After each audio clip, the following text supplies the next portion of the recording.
दोस्तों कल्पना करो, भीड़ भरा बाजार, लोग चिल्ला रहे हैं। अचानक से आवाज आती है, भम भम भम। एक शख्स बाइक से उतरता है, सामने वाले को रोकता है और तीन अलग अलग तमचों से चार गोलियां चलाता है। एक गोली चलाता है उसके सिर के अंदर, दूसरी गोली चलाता है उसके सीने के अंदर और बाकी बची गोलियां उसकी कमर में ठोक देता है।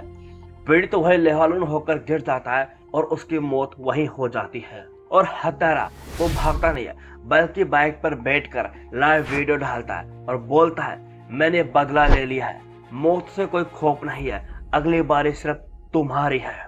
फिर अगले दिन फिल्म स्टाइल में पुलिस उसे घेरती है, दोनों हाथों में तमचे ताना हुआ है और बीड़ी सुलगाता हुआ पुलिस को सीधा सरेंडर कर देता है। नमस्ते दोस्तों, मैं हूं किशन और आज हम खोल रहे हैं मेरठ रामराज मर्डर केस की सबसे डरावनी, सबसे सच्ची कहानी और प्रतीक दीमान की वो खौफनाक बदला की कहानी। अगर तुम्हें सच का सामना करना है तो वीडियो को आखिर तक जरूर देखो और सब्सक्राइब कर लो, क्योंकि आगे और भी ऐसे खतरनाक शौक आने वाले हैं। दोस्तों, इस खौफनाक कहानी की शुरुआत आज से करीब 1.5 साल पहले होती है, यानी कि 2024 के आसपास।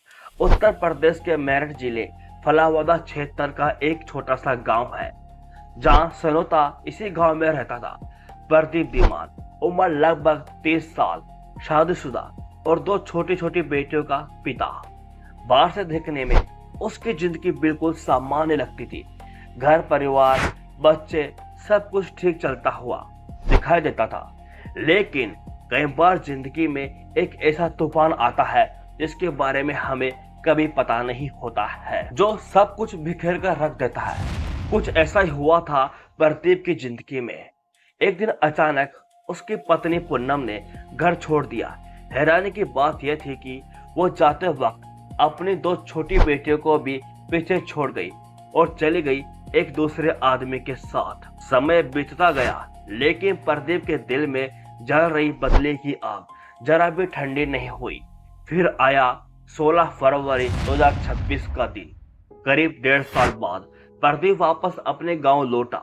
बाहर से देखने पर सब कुछ सामान्य लग रहा था, लेकिन उसके दिमाग में एक खतरनाक योजना बन चुकी थी।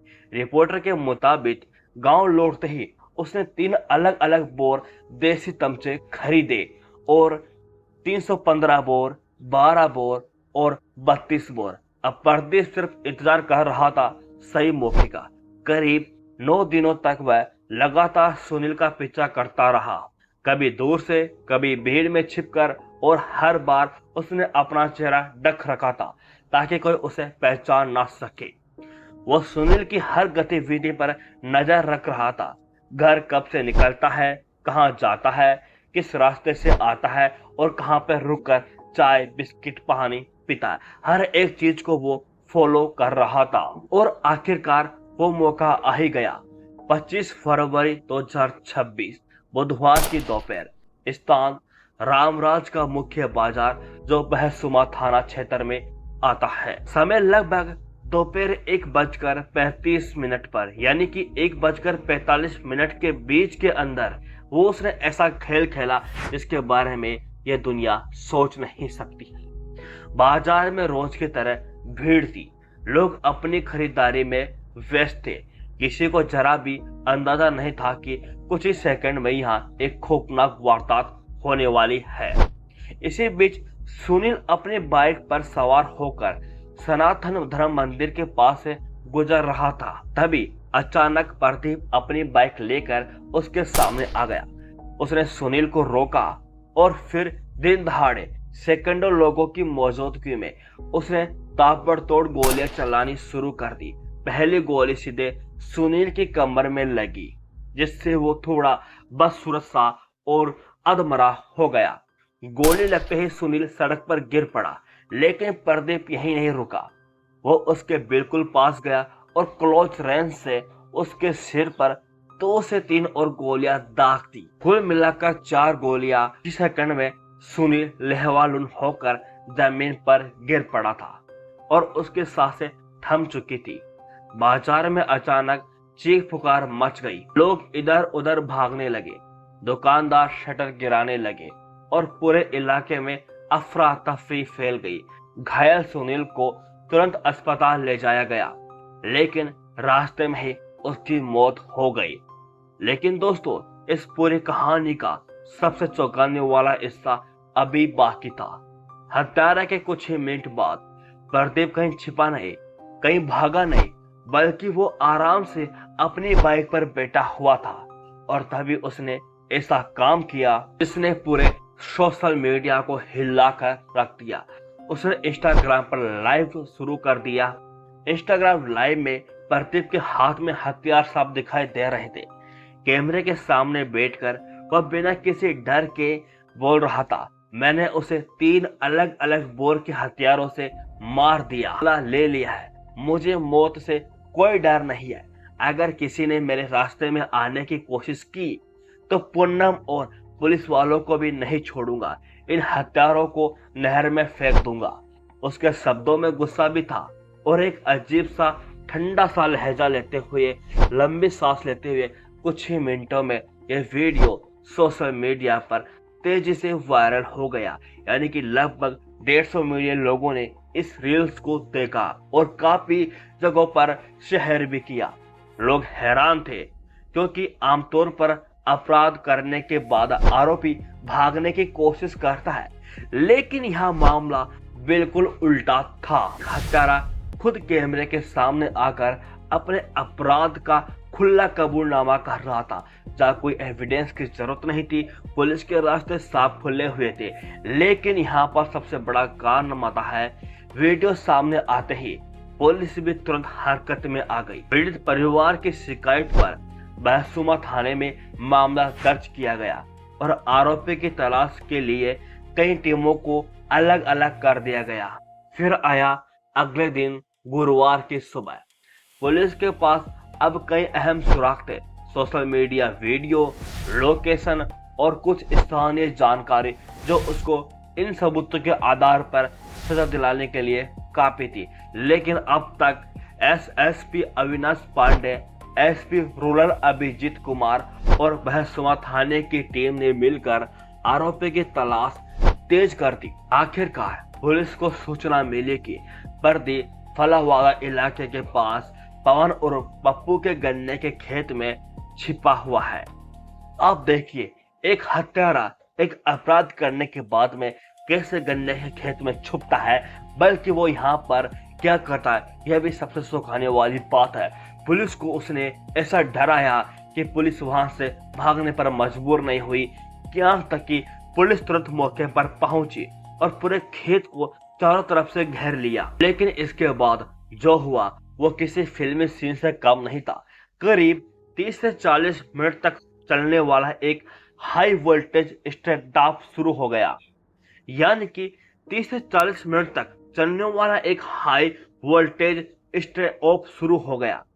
प्रदीप खेत के बीच खड़ा था और उसके दोनों हाथों में तमचे थे। उन तमचों के अंदर करीब 18 गोलियां थी, तीनों को मिलाकर। जोर जोर से चिल्लाते हुए पुलिस को चेतावनी दे रहा था, कोई पास आया तो मैं खुद को गोली मार लूंगा। इतना ही नहीं, उसने पुलिस पर आरोप भी लगाए कि जब उसने पहले शिकायत की थी तब उसकी बात को गंभीरता से नहीं लिया गया था। मौके पर मौजूद पुलिस अधिकारी बेहद शांत रहे। उन्होंने प्रदीप को समझाने की कोशिश की। बार बार कहा गया, हथियार नीचे रख दो, आत्मसमर्पण कर दो, कानून अपना काम करेगा, तुम्हारे परिवार के साथ कोई अन्याय नहीं होगा।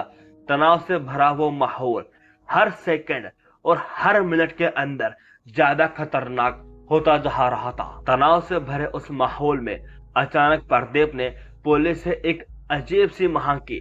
उसने कहा, मुझे पानी चाहिए। पुलिस ने बिना किसी बहस के उसे पानी दिया। प्रदीप ने आराम से पानी पिया जैसे कुछ हुआ ही न हो। फिर उसने दूसरी मांग रखी, एक बीड़ी दे दो। कुछ पल के लिए माहौल बिल्कुल खामोश हो गया। फिर पुलिस ने उसे बीड़ी भी दे दी। प्रदीप ने बीड़ी सुलगाई, एक लंबा कस लिया और वही खड़ा खड़ा धीरे धीरे बीड़ी पीता रहा।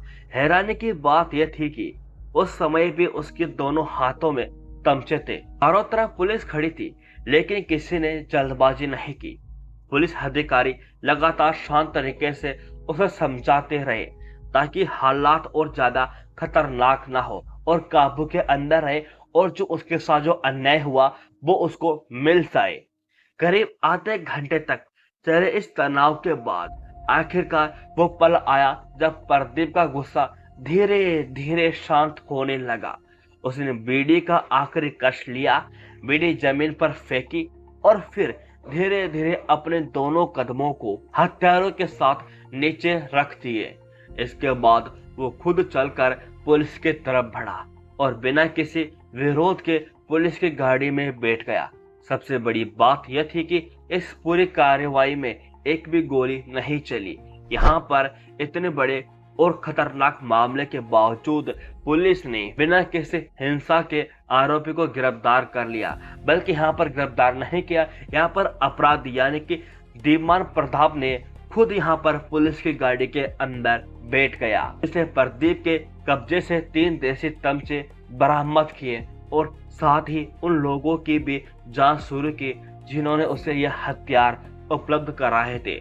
इधर सुनील के शव का पोस्टमार्टम कराया गया और उसके बाद शव परिवार को सौंप दिया गया। गुस्से में पीड़ित परिवार और स्थानीय लोगों ने पहले सड़क पर जाम भी लगाया, लेकिन जैसे ही गिरफ्तारी की खबर सामने आई, जाम हटा लिया गया। इस पूरे मामले पर एसएसपी अविनाश पांडे ने बयान दिया। उन्होंने कहा कि यह पूरी तरह से प्लान किया गया बदला था, लेकिन पुलिस ने धैर्य और समझदारी से काम लेते हुए आरोपी को सुरक्षित गिरफ्तार कर लिया। फिलहाल इस मामले की जांच अभी भी जारी है। बाद में सामने आई कुछ रिपोर्ट के मुताबिक पूनम ने अपनी बेटियों और प्रॉपर्टी में हिस्सेदारी की मांग भी की। दोस्तों, यह पूरा मामला एक बात साफ दिखाता है, जब रिश्तों में विश्वास टूटता है और गुस्सा बदले में बदल जाता है तो उसका अंजाम कितना खतरनाक हो सकता है। अब आप बताइए, ऐसे मामलों में कानून कितना सख्त होना चाहिए?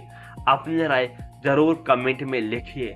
अगर आपको यह वीडियो जानकारीपूर्ण लगा हो तो लाइक जरूर करें, शेयर करें और चैनल को सब्सक्राइब करना ना भूलें। साथ ही बेल आइकन दबा दें ताकि अगली सच्ची क्राइम स्टोरी आप मिस न करें। तब तक सुरक्षित रहें और जिंदगी में जो भी फैसला लोगे सोच समझ कर लो। मिलते हैं अगली कहानी में, तब तक नमस्कार।